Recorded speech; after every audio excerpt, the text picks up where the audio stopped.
The night the meteors fell, the sky over Harborview burned with streaks of light, each one carving paths of fire through the endless black. I stood in my backyard, the cool coastal air brushing against my face, and watched the spectacle unfold with a mix of awe and unease. The village below me had gone still, its usual clamor of waves and late-night fishermen silenced by the cosmic display. I adjusted the focus on my telescope, a reliable companion from my days at the observatory. The meteors were closer than I'd ever seen, some so bright that their glow illuminated the rooftops and narrow streets of our sleepy town. The largest streaked across the sky like a torch, disappearing behind the hills with a faint, almost imperceptible rumble. It wasn't just the sight that unsettled me. There was a strange resonance in the air, a vibration I could feel in my chest. It wasn't a sound exactly, but something deeper, more primal, like the world itself was holding its breath. "Beautiful, isn't it?" A voice called from behind me. I turned to see Tom Harris, my neighbor and longtime friend, leaning over the fence. He held a beer in one hand, his ruddy face lit by the dying glow of the meteor shower. "Spectacular," I replied, "but it feels different." Tom chuckled, but there was nervousness in his tone. "You've always been the thinker, Alan. Me? I just see a good show." I nodded, forcing a smile. The truth was, something about tonight felt profoundly wrong, though I couldn't put my finger on it. The next morning, the village buzzed with talk of the meteor that had struck just beyond the hills. I overheard snippets of conversation as I walked down to the dock for my morning coffee. Fishermen recounting the sky's brilliance, kids exaggerating the explosion, and the older folks muttering about bad omens. At the cafe, Mary, the owner, greeted me with her usual warmth. "Morning, Alan. Did you see it last night?"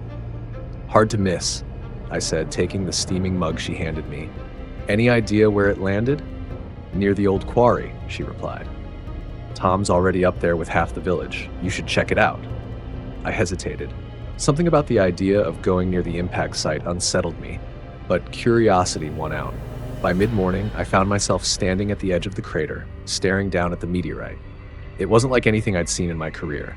It pulsed faintly, as if alive, its surface smooth and almost iridescent, shifting colors with the sunlight. The villagers around me whispered nervously, keeping their distance. "Looks like a gem, doesn't it?" Tom said, his voice unusually quiet. "Damn thing's still warm." I crouched closer, feeling that strange resonance again. This time it was clearer, like a faint hum, deep and steady, vibrating through the ground and up into my bones. That night as I sat in my study, the hum returned. It was faint at first, barely noticeable over the sound of the ocean. But then it grew, transforming into a melody, soft, haunting, and oddly familiar. I froze, my hands hovering over my notebook. It wasn't coming from my radio or any device. The sound was inside me, echoing in my mind. The melody brought with it a flood of memories. I was back in my old observatory, staring at a clock I'd lost hours watching instead of going home to my wife. I saw her face, lined with disappointment, as she waited for me at the dinner table. The memory was so vivid, it was as if I were living it again.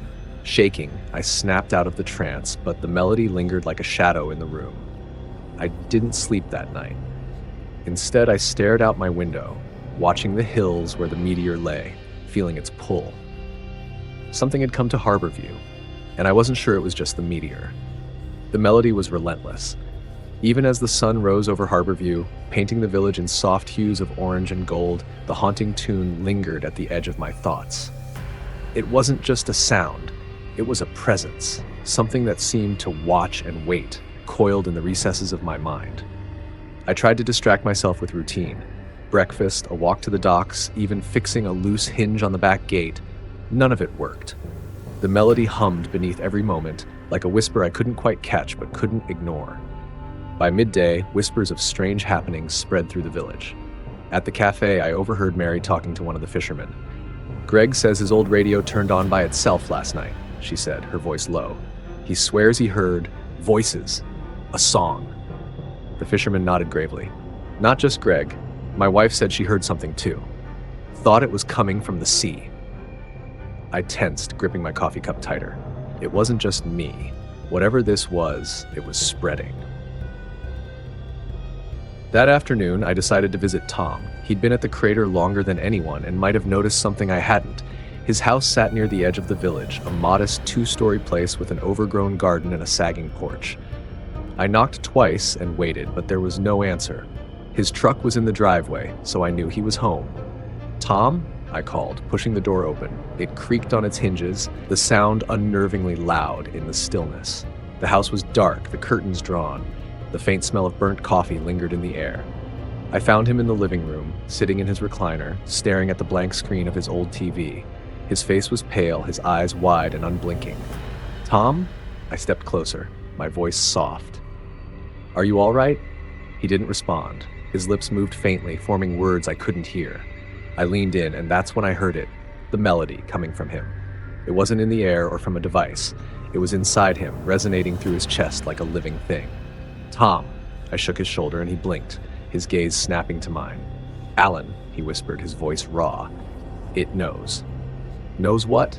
I asked, trying to steady my own breathing. Tom shook his head, tears welling in his eyes. "Everything. It showed me them. My kids, the night I left. I told myself it was for their own good, but it wasn't. It was for me." His words were disjointed, tumbling out like confessions. I didn't understand everything he was saying, but the fear in his voice was undeniable. "Tom, what did you see?" I pressed, gripping his arm. "It's not just a song," he said, his voice trembling. "It's in us. It's feeding." By the time I left Tom's house, the melody had grown louder, clearer, as though the entity behind it was becoming more confident.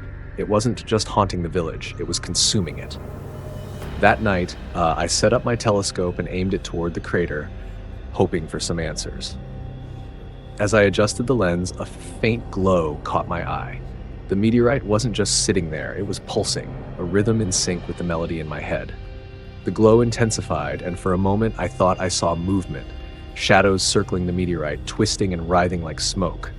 My breath caught, and I pulled back from the telescope, my heart pounding. Whatever had come to Harborview wasn't just an anomaly, it was alive, and it was calling us. The crater came into view, glowing faintly in the moonlight. The meteorite sat at its center, more vibrant than before, its surface shifting and shimmering as if alive. The pulsing glow illuminated the surrounding trees, their shadows twisting unnaturally. I wasn't alone. Figures stood at the edge of the crater, villagers, their faces blank, their bodies swaying gently as if caught in a trance. Among them, I saw Tom, his eyes reflecting the meteorite's glow, his lips moving silently to the rhythm of the melody. "Tom!" I called, but he didn't react. None of them did. I edged closer, the hum vibrating through my chest like a second heartbeat. As I approached the meteorite, the melody changed. It wasn't just music anymore. It was a voice, faint and indistinct, but undeniably there. "You hear us," it whispered, the words echoing inside my head. "You feel us." My knees buckled and I fell to the ground, clutching my ears as memories flooded back. My wife's disappointment, my daughter's tears, every failure, every regret, I saw them all, sharper and more vivid than ever before. "You let them slip away," the voice continued, a cruel undercurrent of mockery in its tone. "And now you seek answers where there are none." "No," I gasped, struggling to push myself up. "You're not real." "We are as real as your pain," it said. "We are the echoes of what you hide." I forced myself to my feet, my legs shaking. The villagers were still frozen, their faces twisted in anguish as they relived their own torments. I knew if I didn't act, I'd be next. I approached the meteorite, the glow almost blinding now. My recorder crackled to life in my bag, capturing the distorted melody and the faint voices woven within. It wasn't just a sound. It was a signal, a frequency designed to burrow into the mind and amplify everything we feared, everything we regretted. "You feed us," the voice said, "and we grow." I didn't know if destroying the meteorite would stop it, but I had to try. Grabbing a rock from the ground, I slammed it against the shimmering surface. The impact sent a shockwave through the crater, knocking me back, but the glow dimmed slightly. Encouraged, I struck again and again, each blow weakening the light. The melody faltered, the voices growing distorted and fragmented. The villagers began to stir, their trances breaking as the meteorite cracked open, spilling a dark, viscous liquid that hissed and evaporated into the air. When it was over, the crater was silent. The meteorite lay in pieces, its glow extinguished. The villagers stumbled back toward the village, dazed but alive. Tom looked at me, his expression a mix of gratitude and terror. But the melody wasn't entirely gone. As I packed up my things, I felt it still, faint and distant, like an ember waiting to reignite. That night, I wrote down everything I'd seen and heard. The recorder captured the melody in its entirety, but I couldn't bring myself to play it back. Whatever this was, it wasn't finished with us. Harborview would recover, but the scars would remain. And somewhere far beyond the stars, the source of the melody waited for its next opportunity to be heard.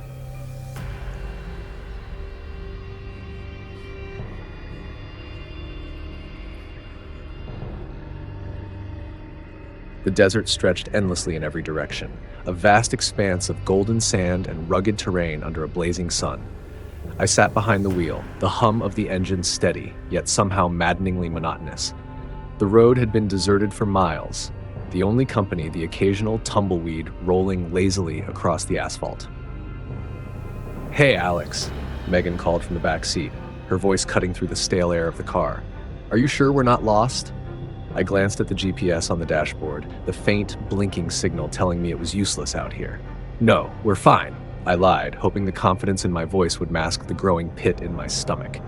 Tyler, in the passenger seat, leaned forward and tapped the screen. "Looks like it stopped working again." "Great. You brought us out here to die, didn't you?" "It's an adventure," I countered, forcing a grin. The truth was, I wasn't sure where we were anymore. The signs we'd been following had stopped appearing miles back, and every stretch of road looked the same as the last. The excitement of our summer road trip had begun to wear thin, replaced by unease as the sun dipped lower in the sky. Sarah, sitting beside Megan, spoke softly, "We should stop soon. It's getting dark."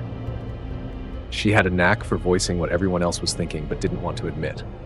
Then, as if conjured by her words, a flicker of neon appeared on the horizon. The sign blinked faintly, the words Desert Mirage Motel shimmering in the growing dusk. "Finally," Jake muttered, relief dripping from his voice. We pulled into the gravel lot, the crunch of tires on dirt echoing eerily in the stillness. The building was small and squat, with peeling paint and a worn-out charm. A single bulb swung lazily above the entrance, casting uneven shadows on the ground. Inside, the air was stale, thick with the smell of old wood and dust. The man at the reception desk looked up as we entered. His face was pale, his eyes sunken as if he hadn't slept in days. "Rooms?" he asked flatly. "Yeah," I said, stepping forward. "We'll need 2. He slid 2 keys across the counter without another word, his movements slow and deliberate. There was something off about him, but I couldn't quite put my finger on it.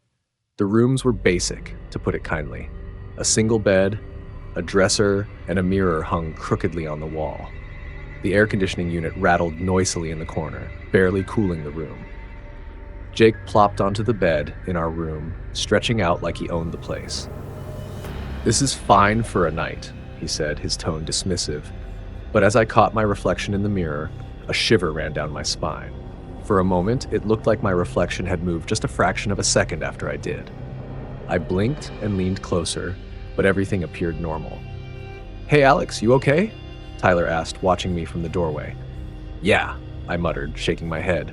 "Just tired." That night, as I lay in bed, the silence of the desert pressed against the thin walls. I could hear faint whispers, almost indistinct, like the wind carrying secrets through the empty expanse outside. I chalked it up to exhaustion and rolled over, forcing my eyes shut. The next morning, I woke early and stepped outside. The cool air of dawn was a relief after the stifling heat of the day. The others were still asleep, so I wandered a bit, stretching my legs. As the first rays of sunlight crept over the horizon, I saw them, shadows moving across the sand. They were long and stretched unnaturally, far more distorted than the soft light of dawn should have allowed.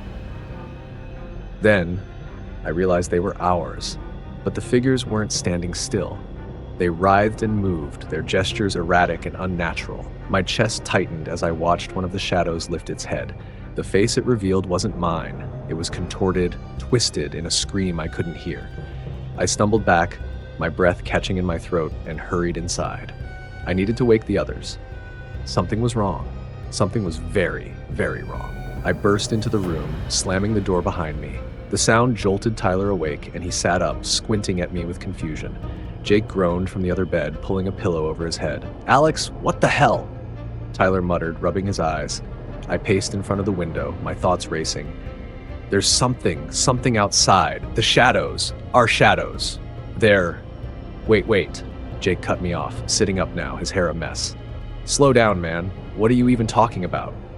They're moving, I said, my voice sharper than I intended. Not like normal shadows. They're wrong. Tyler raised an eyebrow, glancing toward the window. You sure you didn't just see a trick of the light? It's the desert, man. Weird things happen at dawn. I wanted to believe him, but the image was burned into my mind. Those twisted faces, the silent scream. I'm telling you, it wasn't normal. Something's off about this place. Before either of them could argue, Megan knocked on the door, pushing it open with Sarah trailing behind her. Megan's face was pale, her usually steady demeanor shaken. You saw them too, didn't you? She asked, her voice low. My stomach dropped. What? The shadows, she continued, glancing at Sarah, who looked just as unsettled. We were outside for a bit, trying to get a signal on our phones. That's when we saw them. Sarah hugged herself, her voice trembling. I thought I was imagining things. But they looked like us, only not. They were wrong. Jake let out a nervous laugh, trying to lighten the tension. Come on, guys. You're all just spooked. This place is creepy, sure, but shadows don't just come to life. Then go look for yourself, Megan shot back, her tone biting. Jake hesitated, his bravado faltering. Tyler, always the skeptic, stood up and crossed to the window. He peeked out, his posture casual, until it wasn't. His shoulders stiffened, and he stepped back slowly, his face draining of color. I saw it, he whispered, his voice barely audible. We stood in tense silence, the weight of what we'd seen settling over us like a suffocating blanket. We need to leave, Megan said firmly, breaking the silence. Whatever this is, we can't stay here. I nodded, already grabbing my bag. Let's pack up and go now, before it gets worse. Within minutes, we were outside, the morning sun climbing higher into the sky. The motel was eerily still, just the only sound the crunch of gravel under our feet. As we loaded up the car, I couldn't help but glance at the shadows again. They were still there, dark outlines on the sand, but now they were perfectly still, almost like they were watching us. We piled into the car, and I gunned the engine. The tires kicked up dust as we sped out of the lot, relief washing over me as the motel faded into the distance. But that relief was short-lived. Alex? Megan's voice was cautious, but I could hear the edge of panic creeping in. What? I asked, glancing at her in the rearview mirror. She pointed ahead. Isn't that the motel? I slammed on the brakes, the car skidding to a stop. My heart pounded as I stared at the building in front of us.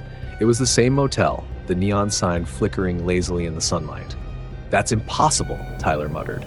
We've been driving straight, Sarah said, her voice rising. There's no way we turned around. Panic clawed at my chest as I turned the car around and tried another direction.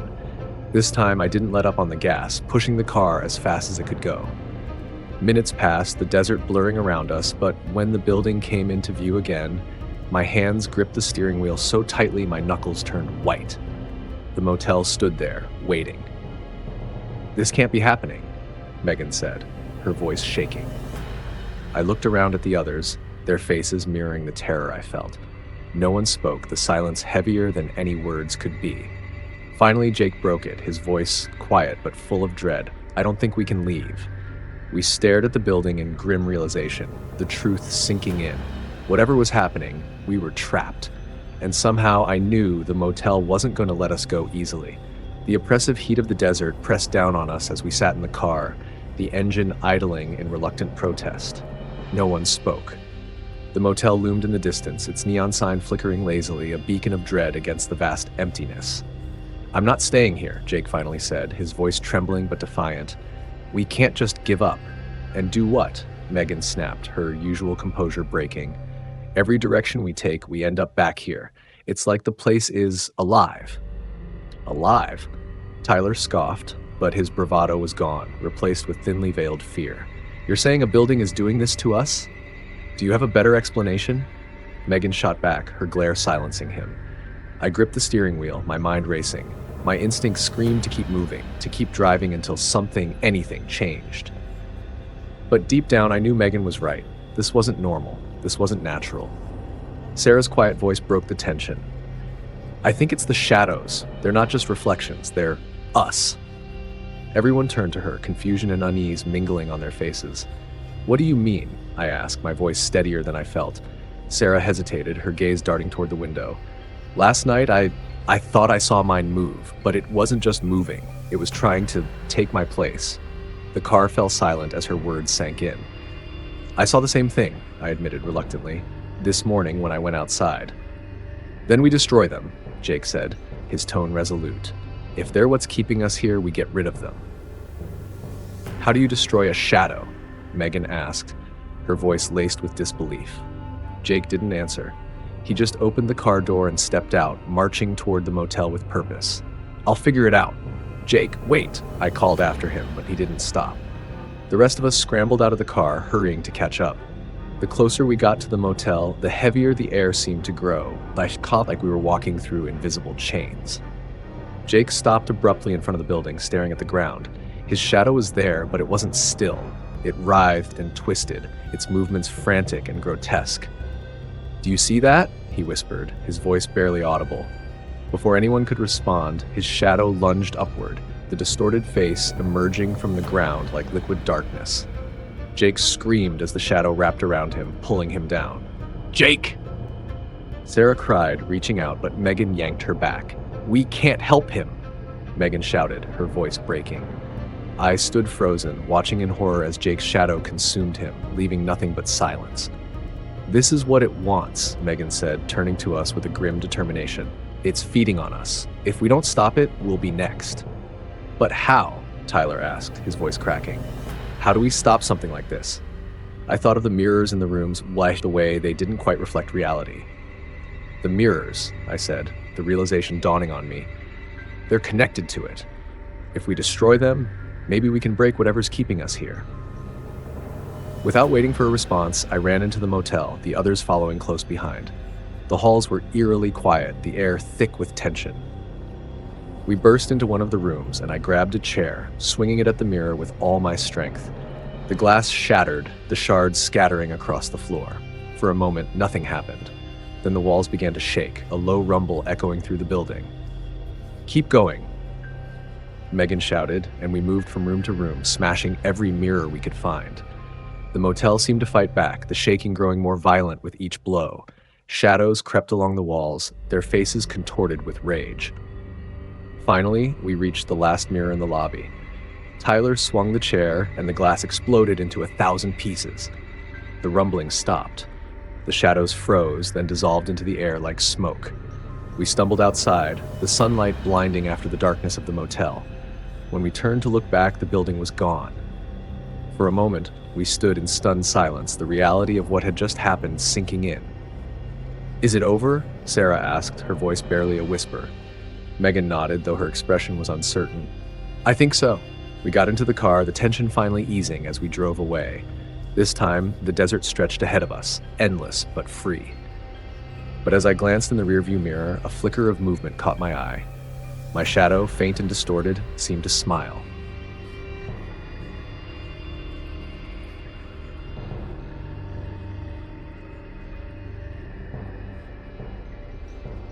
The road to Hollow Creek was suffocatingly quiet, the kind of silence that wraps around you like a second skin. My car was the only one on the winding mountain road, its steady hum breaking the eerie stillness of the forest. The sky above was a dull gray, threatening rain but refusing to deliver, casting a pale light over the dense trees on either side. The air was thick with the kind of humidity that clung to your lungs. I adjusted the rearview mirror and caught a glimpse of my face, eyes a little too sunken, the result of too many late nights chasing stories that often turned into dead ends. This one, though, had a weight to it. A village where no one cries, even during funerals. It sounded absurd when I first heard about it from a colleague, but the journalist in me couldn't resist. Tragedy without tears, it begged for an explanation. The GPS had long since stopped picking up a signal, leaving me to rely on a printed map I'd snagged at a gas station an hour back. Hollow Creek wasn't marked on most maps, which was odd in itself. As I made the final turn toward the village, a creeping unease settled over me. The kind that comes when you're driving somewhere you're not entirely sure you should be. The village appeared suddenly, like it had been hiding in the folds of the mountain. Rows of weathered houses lined a narrow cobblestone street, Their shutters closed and paint peeling from years of neglect. There was no sound, no sign of life, no dogs barking, no children playing, just silence. I parked in the center of the village, next to an old stone fountain that had long since dried up. As I stepped out of the car, my boots crunched against the gravel, and the sound echoed unnaturally in the still air. A handful of villagers stood nearby, their faces blank as they turned to look at me. Their eyes held no curiosity, no suspicion, nothing. It was as if they were staring straight through me. "Excuse me," I said, trying to sound friendly. "I'm here too." A tall man in a threadbare jacket interrupted me with a curt nod. "The funeral is starting," he said flatly, motioning toward a small church at the end of the street. I hadn't mentioned a funeral. The words caught in my throat as he turned and walked away, the other villagers following silently behind him. Left with little choice, I followed the procession. The church was small and dark, lit only by a few flickering candles. At the front, a small wooden casket rested on a simple stand. A child's casket. My stomach turned. The villagers filed into the pews with an eerie precision, their faces still blank, their hands resting motionless in their laps. No one cried, no one even shifted uncomfortably. I stood at the back, watching, waiting for some sign of emotion, grief, anger, anything, but the room was void of it. A woman, presumably the child's mother, sat in the front row. Her face was pale, her eyes sunken, but dry. Her lips pressed together in a hard line as if sealing something in. I expected a eulogy, perhaps a hymn, but there was only silence. I couldn't take it anymore. The lack of emotion was suffocating. I took a hesitant step forward, my shoes squeaking against the wooden floor. The sound seemed deafening in the oppressive quiet, and for the first time, every head turned toward me. Their eyes were empty, but there was something else, a flicker of fear, brief but unmistakable. "Sorry," I muttered, stepping back toward the wall. As the villagers returned their gaze to the casket, I saw something move at the edge of my vision. A shadow, darker than the dim light of the church should have allowed, lingered near the door. When I turned to look, it was gone, but the air felt heavier, colder. I left the church as soon as I could, my footsteps hurried against the cobblestones. Back at the car, I sat in the driver's seat, staring at the empty fountain, trying to process what I'd just seen, or rather, what I hadn't seen. The villagers emerged minutes later, walking past me without a glance. I noticed the woman from the front row. She clutched a withered flower in her hand, her steps deliberate, her expression unchanged. As the last of them disappeared into their homes, the village fell silent once more. The church door creaked shut, and the shadow I'd seen earlier seemed to ripple across the street before fading into the mist. I couldn't explain it, but I knew one thing. Whatever was happening here, it went far beyond the absence of tears, and I wasn't leaving until I found out why. The sun dipped lower behind the mountains, casting long shadows that stretched unnaturally across the cobblestone streets of Hollow Creek. I sat in my car, gripping the steering wheel tightly, debating whether I should leave or stay. Every fiber of my being told me to go, but the journalist in me, the part that craved answers, kept me rooted to the spot. I needed more information, so I decided to visit the village's only inn, a squat, gray building with faded shingles. A small wooden sign above the door read, Hollow Creek Lodge in peeling white letters. It was the only place in the village that showed any sign of welcome, or perhaps indifference, considering the locals. The door creaked loudly as I pushed it open. Inside, the air was heavy with the smell of old wood and something faintly metallic. A woman stood behind a worn counter, her gray-streaked hair tied in a loose bun. Her face was as expressionless as the others I'd seen, her eyes dull and sunken. "Room for one?" she asked, her voice flat, as though the question was a formality rather than a genuine inquiry. "Yes," I replied, trying to sound casual. "I'm here writing about the history of the area." Her lips twitched slightly at the corners, as if she wanted to smile but didn't remember how. She handed me a key without another word, her fingers brushing mine briefly. Her skin was icy cold. "Do you know anything about the funeral earlier?" I ventured. Her grip on the key tightened for a moment before she let it go. She looked away, avoiding my gaze. "We don't talk about those things," she murmured. "Best you don't either." The cryptic response only fueled my curiosity. "Why not?" Her eyes darted toward the window. The fading light outside seemed to make her nervous.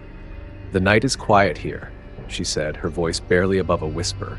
"Don't make it loud." I wanted to press her further, but the look on her face, the closest thing to fear I'd seen since arriving, made me hesitate. She motioned toward the staircase. I took the hint and headed to my room. The room was small but clean, with a narrow bed and a single window overlooking the main square. I unpacked my notebook and voice recorder, setting them on the desk. My thoughts swirled as I tried to make sense of everything: the emotionless villagers, the silent funeral, the shadow in the church. As the last rays of sunlight disappeared, the square outside was swallowed by darkness. The village seemed to hold its breath, as though the night itself demanded silence. I shut the curtains and turned on the lamp beside the bed, its weak light barely pushing back the encroaching gloom. Then I heard it, a low, shuffling sound like someone dragging heavy feet across the cobblestones. I froze, straining to hear. The sound grew louder, closer. My pulse quickened. I moved to the window and peeked through a small gap in the curtain. Something was moving through the square. It wasn't a person. It was too tall, its limbs too long and angular. It moved with an unnatural, jerking motion, like a marionette with tangled strings. The figure paused near the dried-up fountain, its head turning slowly toward the inn. I ducked behind the curtain, my heart pounding in my chest. The shuffling sound continued, circling the inn. I could feel its presence, like a weight pressing against the walls. Then it stopped, and the silence was even more terrifying. I waited, holding my breath, until I heard faint footsteps retreating into the distance. Slowly, I returned to the window. The square was empty again, but the heaviness in the air remained, as if the figure had left something behind. Unable to shake the feeling of being watched, I sat at the desk and opened my notebook. The innkeeper's words echoed in my mind. "Don't make it loud." What did she mean? Why was silence so important in this village? I stayed awake for hours, scribbling notes and piecing together the fragments of the story. My eyes grew heavy, but I couldn't bring myself to sleep. The memory of that shadowy figure lingered, and I couldn't shake the sense that it wasn't just a part of the village's past. It was something alive, something waiting, and now it knew I was here. I didn't sleep that night. The air in the room felt heavier as the hours dragged on, a suffocating silence pressing down on me like a living thing. I couldn't stop thinking about the figure I'd seen in the square and the innkeeper's cryptic warning. Something was wrong with this place, and I was starting to fear I had already crossed a line by coming here. By dawn, I had a plan. I would visit the old church again. If there were answers, they'd be hidden in its shadows. Grabbing my notebook and flashlight, I left the inn and stepped into the misty square. The village was as still as it had been the day before, but now every corner seemed to watch me, every shadow a potential threat. The church door creaked as I pushed it open, the sound echoing unnaturally in the empty space. The air inside was cold and damp, carrying the faint scent of decay. The casket from the funeral was gone, but the oppressive stillness remained. I began to search, combing through old hymnals, forgotten ledgers, and stacks of brittle paper.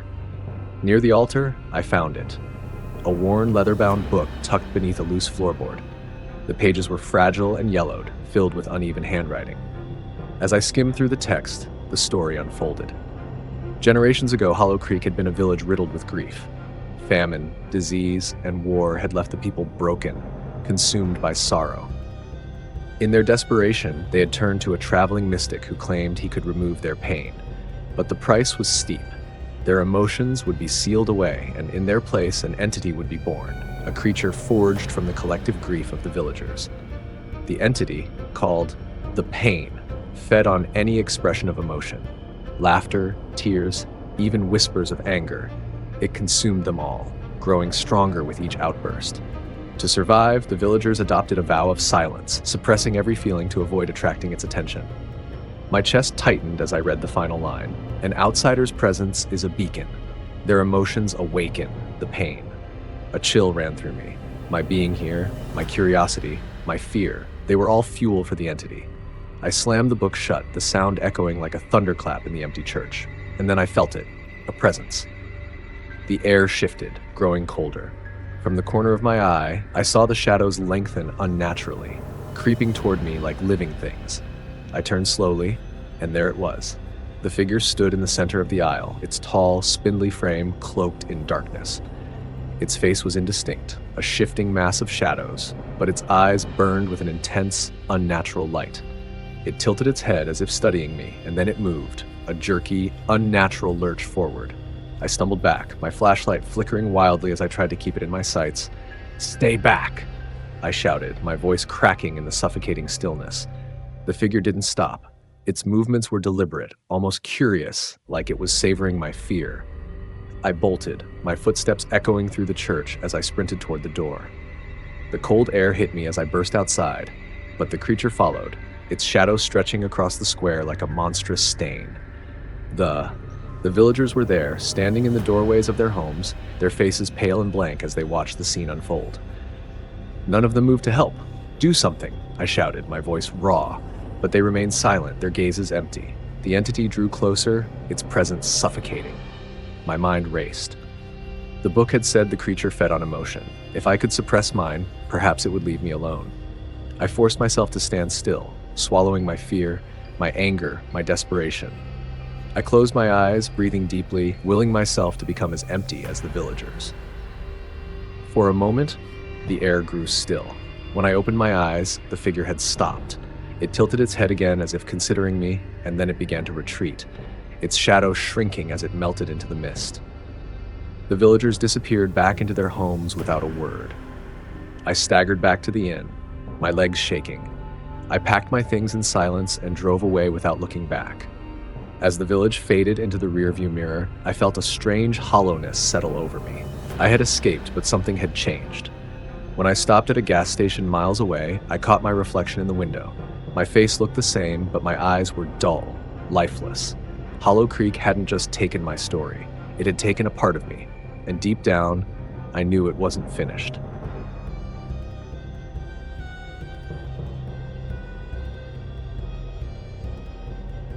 The highway stretched endlessly in front of me, a gray ribbon cutting through an otherwise barren landscape. The hum of my car's engine was the only sound breaking the oppressive silence. I glanced at the clock on the dashboard, 2:37 p.m. The meeting in Denver wasn't until the next day, but I wanted to get there early, settle into the hotel, and maybe review my pitch one more time. Somewhere outside of Pueblo, I hit traffic. A long line of brake lights stretched ahead, unmoving. I sighed, drumming my fingers on the steering wheel as frustration began to creep in. Time was slipping away. I pulled up the GPS on my phone, but the signal flickered and failed. Cursing under my breath, I leaned forward to squint at the horizon. Just past the congestion, a narrow side road veered off to the right. It wasn't marked on the map I'd printed earlier, but it seemed to cut around the stalled highway. Why not? I thought. The turn was sharper than expected, the car's tires crunching on gravel as I left the main road behind. The landscape changed almost immediately, the flat plains giving way to a rolling expanse of hills dotted with twisted trees. The road snaked through them, curving unpredictably, the gravel transitioning into a cracked asphalt surface.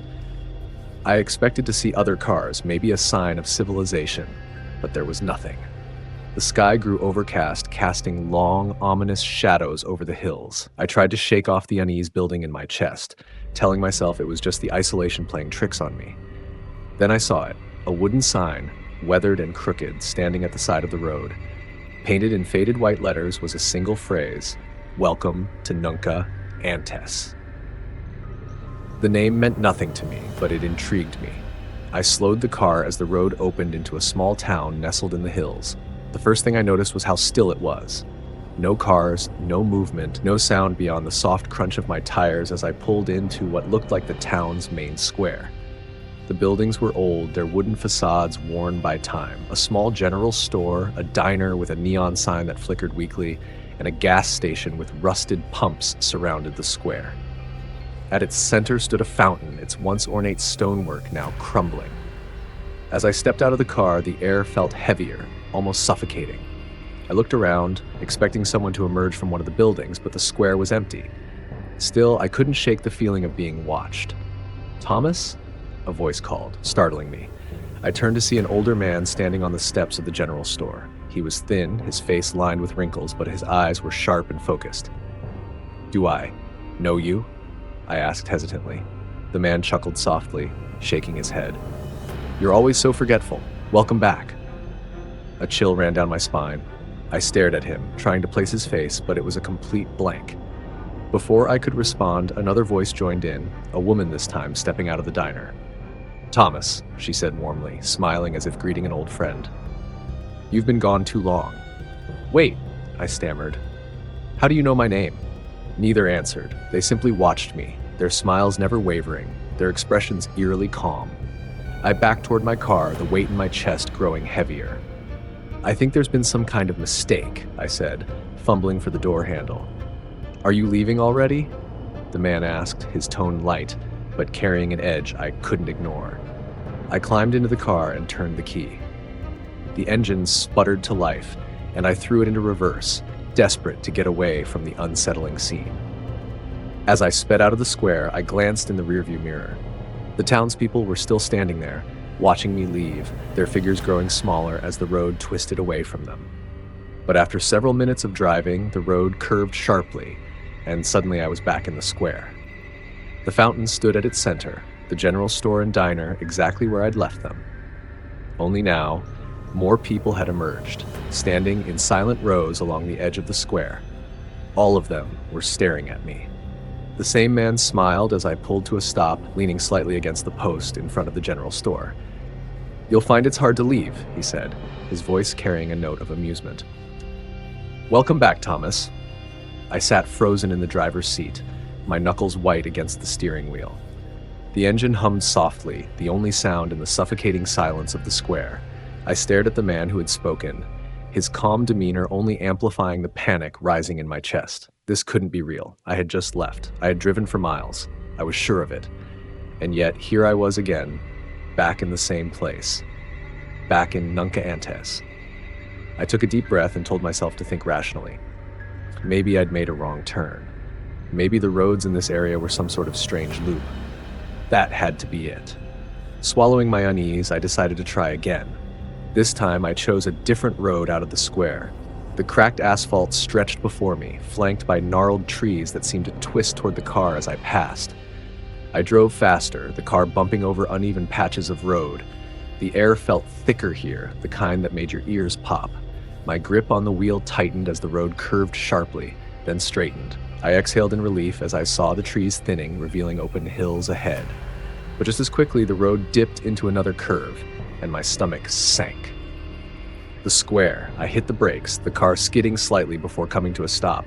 The fountain, the diner, the gas station, they were all exactly where they'd been, and so were the people. This time, the square was crowded. Dozens of faces stared back at me, their expressions calm, almost expectant. It was as if they knew I'd return. "Third time's the charm," the man from the general store called, his voice cutting through the suffocating quiet. I felt my breath catch, but I forced myself to step out of the car. My legs were shaky, and the oppressive atmosphere pressed down on me as I walked toward the crowd. "Who are you people?" I demanded, my voice trembling but defiant. "What is this place?" A woman stepped forward. She was younger than the others, her auburn hair tied back in a loose braid. She smiled at me, a smile that felt far too intimate for a stranger. "You really don't remember, do you?" she asked softly, her voice tinged with something I couldn't place. Pity? Sadness? "Remember what?" I snapped. She tilted her head, studying me. "This isn't the first time you've been here, Thomas, and it won't be the last." Her words sent a chill down my spine. I turned to the crowd, searching their faces for some kind of answer. They all looked familiar now, painfully familiar, like distant memories dredged up from the depths of my mind. "You're lying," I said, shaking my head. "I've never been here before." The woman's expression softened, her pity deepening. "This is where you come to leave the pieces you don't want anymore. But each time you return, there's less of you to take back." "What does that even mean?" I shouted, my frustration boiling over. "You'll see," she said simply, her gaze steady. I stumbled back to the car, desperate to get away. As I slammed the door and turned the key, I caught sight of her in the rearview mirror. She was still smiling, but it wasn't comforting. It was knowing. I drove without looking back, the tires screeching as I tore down the road. This time, I refused to stop. I didn't care if the road looped again. I'd keep driving until something changed. But as the miles stretched on, the road began to shift. The trees grew closer together, their branches reaching overhead like skeletal hands. The air grew colder, the kind of cold that seeped into your bones. Then I saw it. At the end of the road, the square appeared again, impossibly. But now it was shrouded in mist, the buildings barely visible through the haze. And standing in the center of it all was the woman, waiting for me. The mist swallowed everything as I stepped out of the car. The air was thick and cold, clinging to my skin like a damp shroud. My breath clouded in front of me, and every step I took felt heavier, like the ground itself was resisting me. She stood in the center of the square, the same woman with auburn hair, her gaze steady and unflinching. The crowd had disappeared, leaving only the two of us and the crumbling fountain that gurgled faintly with water that hadn't been there before. "You're starting to remember, aren't you?" she asked, her voice soft but cutting through the silence. "I don't know what you're talking about," I said, though my voice faltered. She tilted her head, her smile sad. "You've been here before, Thomas, many times. This place isn't for strangers. It's for those who want to leave something behind." I shook my head, stepping closer. "No, I don't know this place. I've never—" "You wanted to forget," she interrupted, her words striking like a hammer. "And you did, but forgetting comes at a cost." Her words pulled at something deep inside me, a memory buried so far down I wasn't sure it was real. Flashes of moments I couldn't place, faces blurred with grief, a child's laughter, the sound of a slamming door. "What did I forget?" I whispered, more to myself than to her. She took a step closer, her presence overwhelming. "This town doesn't take memories for free. Every piece you leave behind makes you less you." The weight of her words sank in, and for the first time I noticed it. A hollowness in my chest, a sharp void where something vital used to be. I tried to grasp at memories, my ex-wife's name, the reason I was on this trip, but they slipped through my fingers like sand. "What happens if I stay?" I asked, my voice barely audible. Her expression darkened. "Every day you remain, the town takes more, until there's nothing left of you but a whisper." I stumbled back, my heart pounding as I turned toward the car. I couldn't stay. Whatever I'd forgotten, whatever I'd left behind, it wasn't worth losing myself entirely. I climbed into the car and gunned the engine, the tires screeching as I tore out of the square. The road ahead was shrouded in fog, but I didn't care. I needed to escape. The trees blurred past, their skeletal branches clawing at the edges of my vision. The air grew colder, the mist thickening until I could barely see the road. But then, just as the panic threatened to overwhelm me, the fog began to lift. The trees gave way to open plains, the oppressive weight in the air easing. Relief flooded through me as I saw a highway sign ahead, the bold green letters pointing the way to Denver. I exhaled, gripping the wheel tighter. Somehow, I'd made it out. But the relief was short-lived. At the next gas station, I pulled in to collect myself. The clerk inside gave me a polite nod, but his eyes lingered on me longer than necessary. As I handed him cash, he tilted his head and smiled. "Back so soon?" he asked. My stomach dropped. "What did you say?" "You were just here," he replied casually, handing me my change. "Couple days ago, wasn't it?" I stumbled back to the car, my heart racing. The hollowness in my chest felt sharper now, like something vital had been carved out. As I caught my reflection in the rearview mirror, my face looked wrong. My features were duller, my eyes lifeless, as if someone had taken a part of me I couldn't get back. As I pulled onto the highway, a faint sound reached my ears. A whisper, low and haunting, repeating my name. And in the distance, barely visible against the horizon, the sign reappeared. "Welcome to Nunca Antes."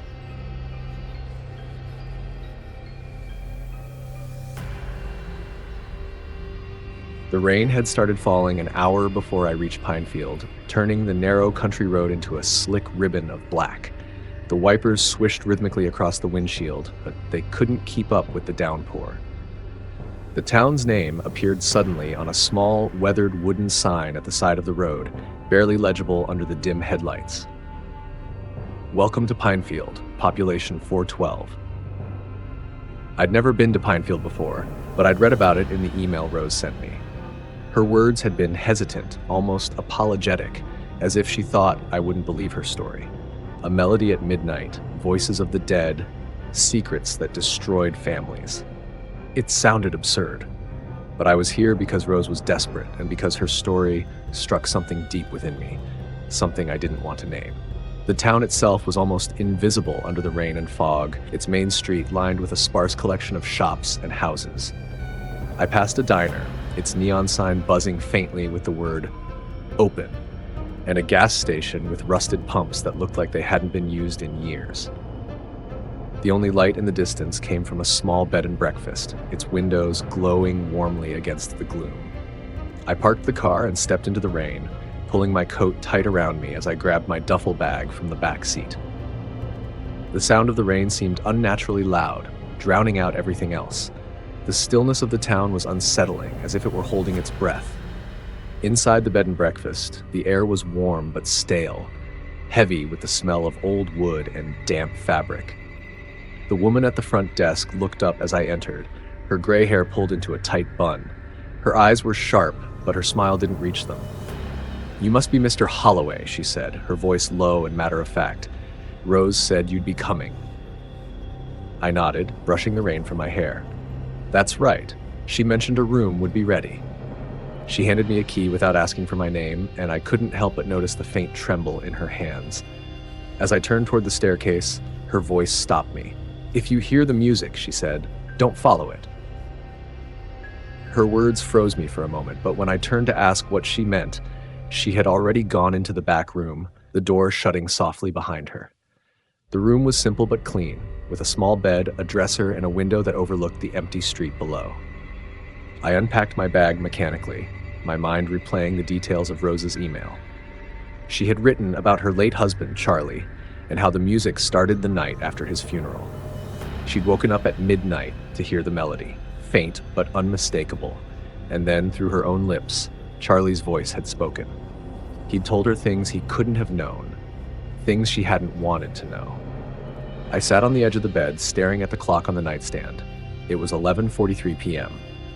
The rain outside had softened to a steady patter, the kind of sound that should have been comforting, but instead it filled the room with an uneasy rhythm. At 11:59, the clock froze. I leaned forward, blinking, tapping the glass as if that would make the second hand move. It didn't. The room fell silent, the rain disappearing like someone had muted the world. I got up and went to the window, pressing my forehead against the glass. The street below was deserted, the faint light from the diner's neon sign casting long, distorted shadows across the pavement. Then it began. A melody, soft and haunting, drifted through the air. It was distant, like an old record playing in another room, but it was unmistakable. The tune was slow and sorrowful, so each note pressing against my chest like a weight. My hands gripped the windowsill as a strange warmth spread through my chest. The melody wasn't just a sound, it was a presence, one that felt intimate and invasive all at once. And then I heard her voice. Emily's voice. My sister. "Sam," she whispered, her tone soft, almost pleading. "Why did you let me go?"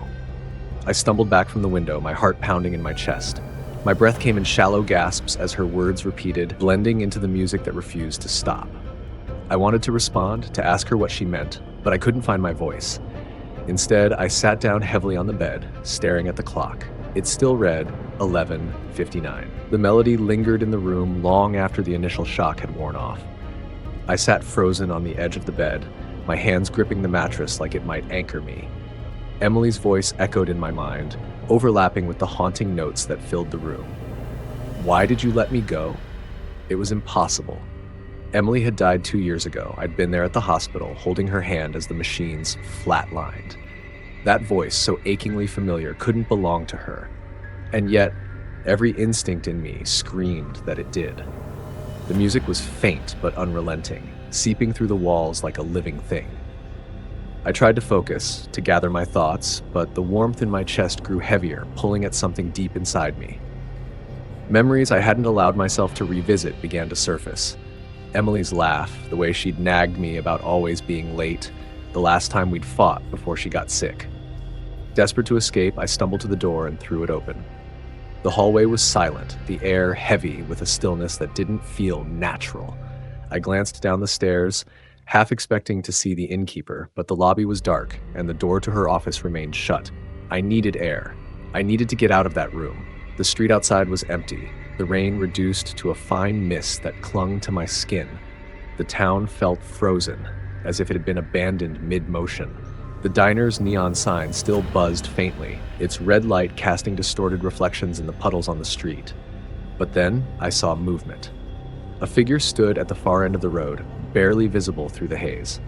It was a man, tall and broad-shouldered, but there was something off about the way he moved. Stiff, deliberate, like he was being pulled by invisible strings. "Hello?" I called out, my voice cracking against the silence. The figure paused, turning slowly to face me. For a moment, I thought it might be someone who could help, but as he stepped into the light, my breath caught in my throat. His face was pale, almost translucent, and his eyes, they were hollow, as if the life had been drained from them. And then he spoke. "Sam," he rasped, his voice layered with another, higher-pitched tone that made my skin crawl. "You're not ready." "Who are you?" I demanded, my pulse racing. He tilted his head, a movement so unnatural it made my stomach churn. "You don't remember me, but you should. You let me go, too." The words sent a chill through me. I stepped back instinctively, but my foot splashed in a puddle, the sound startlingly loud. The figure didn't follow. Instead, he raised a hand and pointed back toward the inn. The melody swelled, louder now, as if coming from all directions. It was no longer a soft, distant tune. It was oppressive, consuming, digging into my thoughts like claws. I turned and ran. Back in the room, I slammed the door shut and leaned against it, my chest heaving as I struggled to catch my breath. The music hadn't stopped. If anything, it was louder inside, reverberating through the walls like the inn itself was alive. I grabbed my phone, fumbling to call Rose. She was the reason I'd come here. She'd lived through this. She had to know what was happening. Her voice answered on the third ring, groggy but alarmed. "Sam? It's midnight. What's wrong?" "The music," I said, my words tumbling over themselves. "I heard it. It's real, Rose. And I heard her. Emily." There was silence on the other end, but not the shocked kind I expected. It was the silence of someone who already knew. "You need to leave, Sam," Rose said finally, her voice trembling, "before it's too late." "Too late for what?" She hesitated, and then her words came out in a rush. "The music, it's not just sound, it's something alive. It feeds on grief, and it's been here for as long as anyone can remember.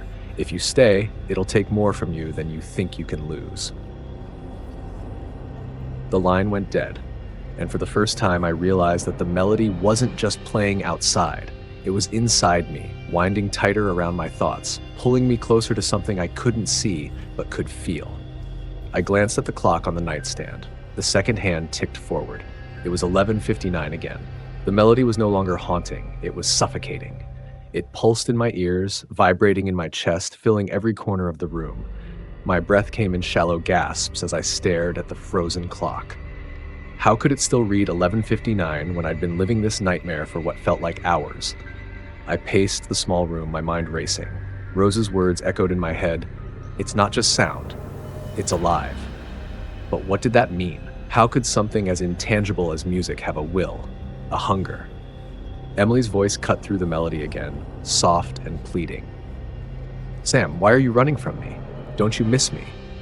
I froze. It wasn't just her voice, it was her tone, the warmth, the faint teasing edge I'd almost forgotten. For a moment, I let myself believe it was really her, that she was somehow reaching out to me through whatever this thing was. But then the melody twisted, its notes sharp and discordant. Her voice changed too, growing colder, almost cruel. "You should have done more. You let me die, Sam. You left me."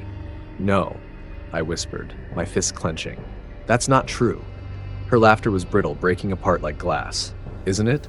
I couldn't stay in that room.